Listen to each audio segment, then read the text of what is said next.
I wasn't supposed to be awake. I'd been lying there for over an hour. Eyes shut, breathing slow, trying to pretend everything was fine. That's how it had been lately, pretending. Pretending I didn't notice the way she flinched when I touched her. Pretending her girls' nights weren't turning into weekends. Pretending the silence between us was peaceful and not loaded like a gun with the safety off. It was 2:41 a.m. when she whispered it. She thought I was asleep, and maybe I was supposed to be, but I wasn't. I turned to face the wall so she couldn't see the tear stains on my pillow.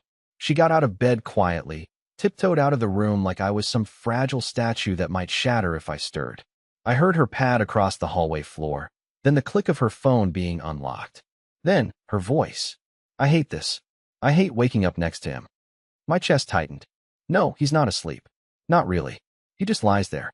All the time. Like a houseplant. There was a pause. I imagined the person on the other end laughing. I imagined them asking what I looked like asleep. I imagined them calling me names I'd never hear. I can't even stand being in the same room with him anymore.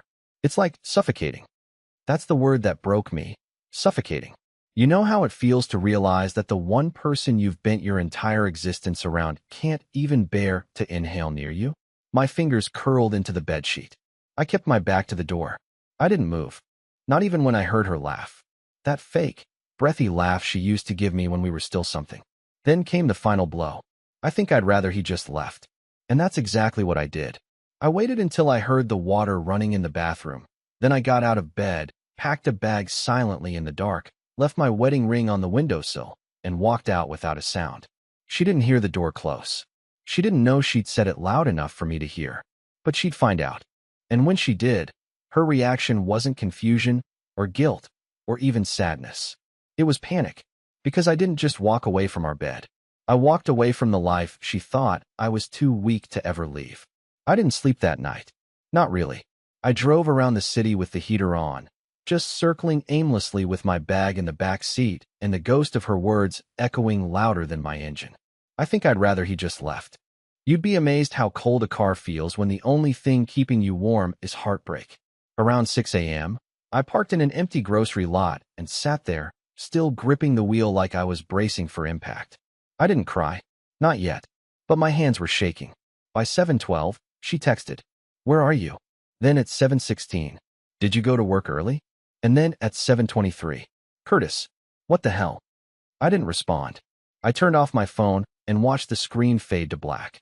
That felt like a metaphor, honestly. Like everything I'd been holding together with tape and blind hope had finally powered down. I couldn't go back. Not after hearing that. Not after realizing I had become background noise in a life I helped build. A few hours later, I checked into a cheap roadside inn with a broken vending machine and a sour smell I couldn't place. The woman at the front desk asked if I was okay. I lied and said I just needed a quiet place to write. She smiled like she believed me, which somehow hurt more. It made me realize how many strangers would treat me kinder than my own wife. Back home, though, things were unraveling quickly. When I finally turned my phone back on that evening, I had 12 missed calls, 6 texts, 1 voicemail. She never leaves voicemails. So I listened. Her voice was shaky, not angry, not confused, panicked. "I just woke up and your stuff is gone. I don't know what this is, Curtis. If you're trying to make a point, just come home and talk. You don't get to just disappear like this. Not without saying something." But she had said something. She said everything, while thinking I was asleep. That was the point. I didn't call her back. Instead, I went online and froze our joint bank account. I transferred what was legally mine to a separate card. I locked down my credit. I wasn't trying to be cruel. I was trying to be smart. For once. Because something told me that the woman who couldn't stand me wouldn't stay calm for long. And I was right. The next morning, I got a text from her sister, of all people. We weren't even that close. It said, "Curtis, I don't know what happened, but Tessa is freaking out. She says you vanished and won't answer her. Can we talk?" I didn't reply to her either. And then came the last straw. Tessa posted a photo of us. Old photo. From some beach trip years ago. Captioned it, "Come home, please." Suddenly the woman who said she couldn't stand to be in the same room with me wanted me back in her world. But it was too late for that. Because while she was scrambling to figure out where I went, I was already making calls to someone I never thought I'd speak to again, someone who told me everything I was never supposed to know.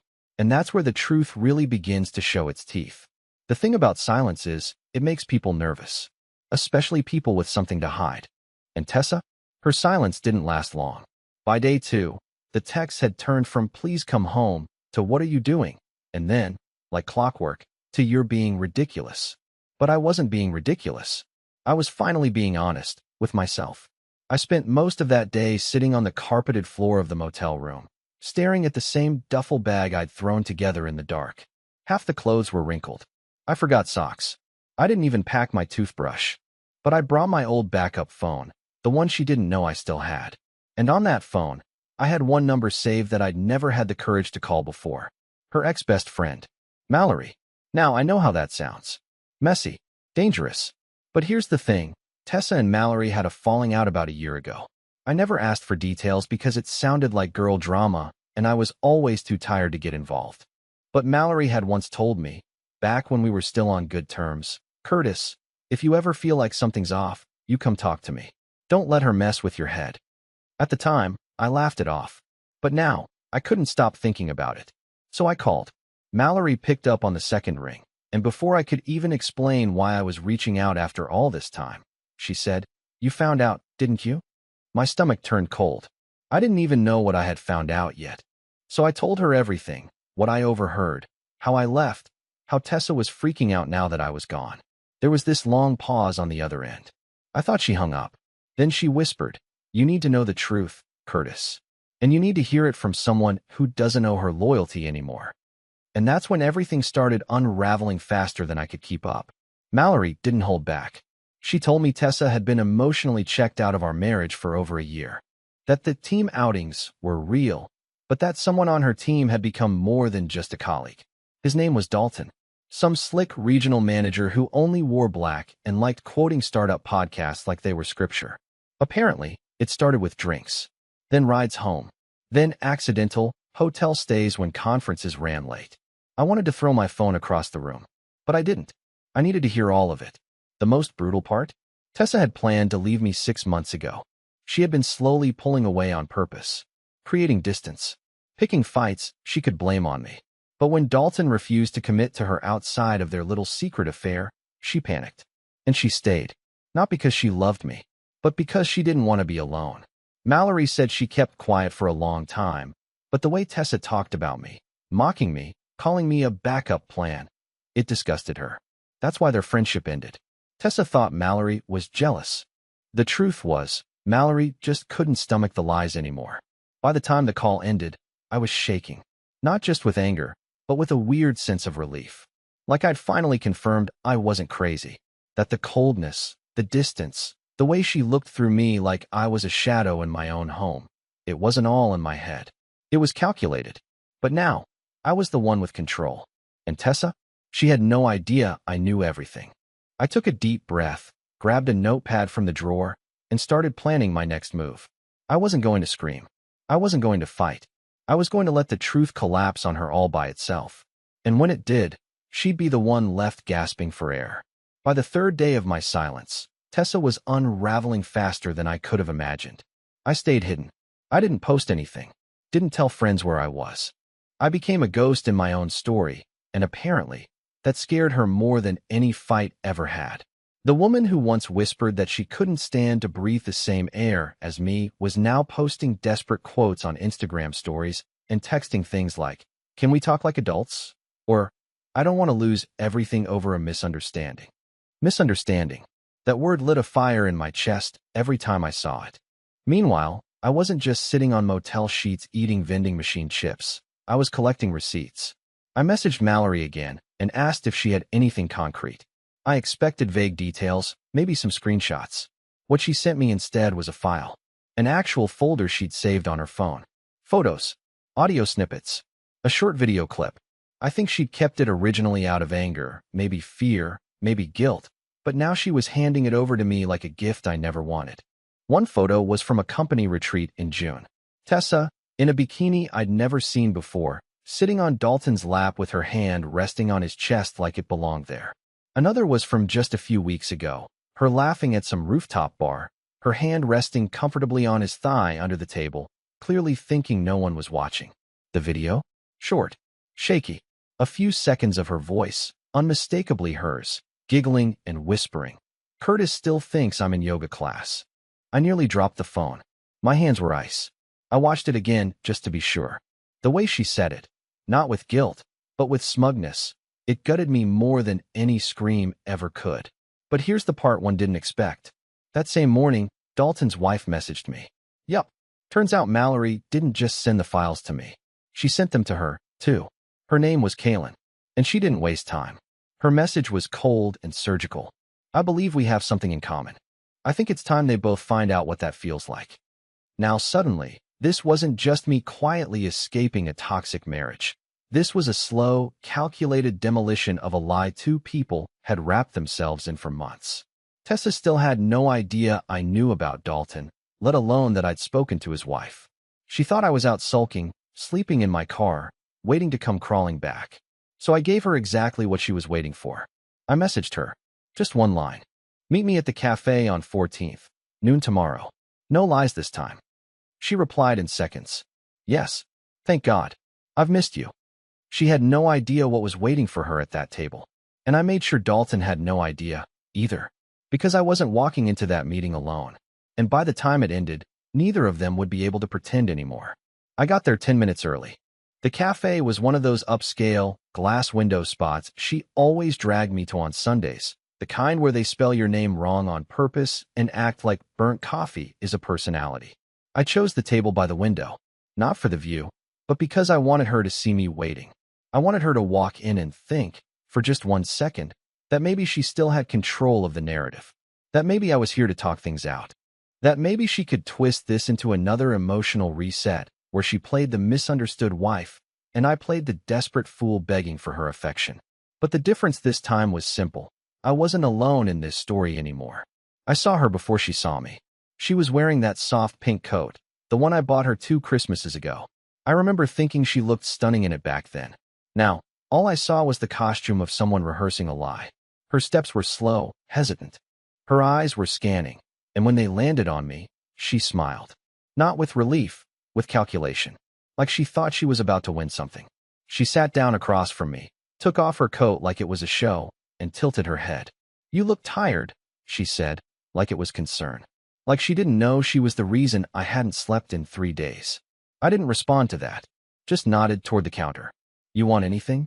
She shook her head. No, I just want to talk. I think we've both been under a lot of stress lately. I said things I didn't mean. I didn't know you heard me that night. That was the first twist of the knife. She knew, and she'd still spent days lying to my silence. I didn't mean it like that, she added quickly. I was venting. You were asleep. It wasn't. You said you hated waking up next to me. I interrupted, flat.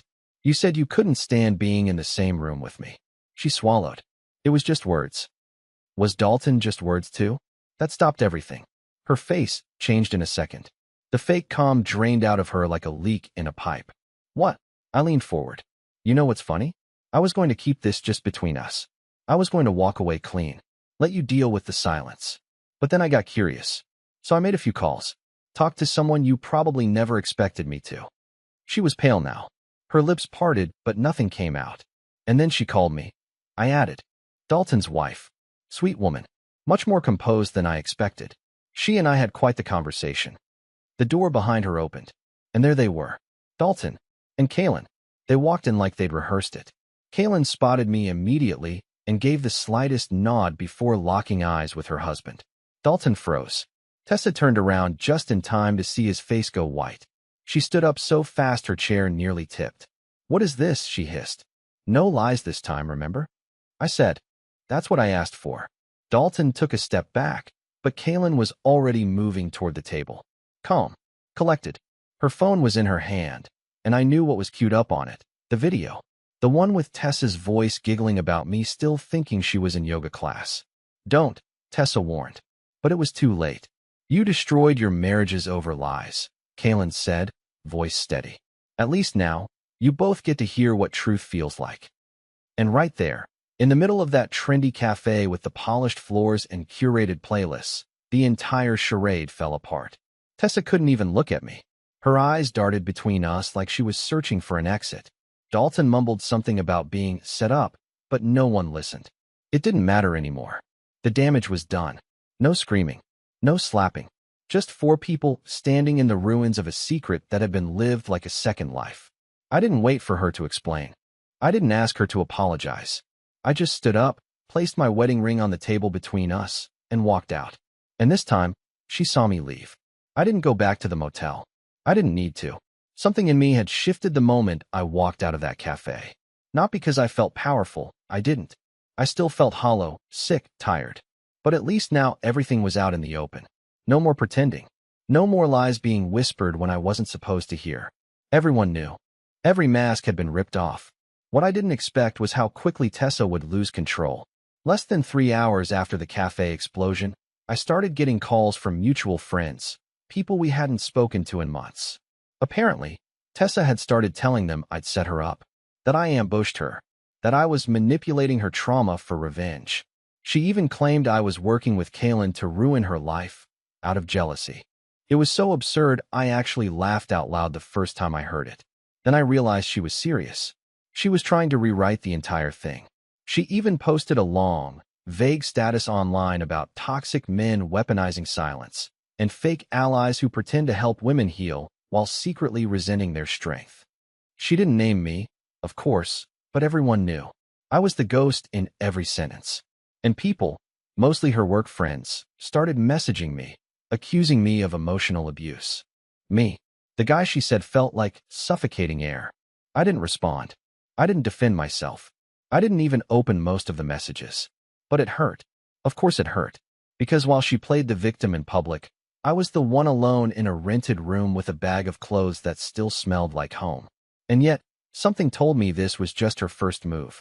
Because when Tessa realized the public sympathy wasn't enough to bring me crawling back, when she realized I wasn't going to fight her online or beg her to stop, she took it one step further.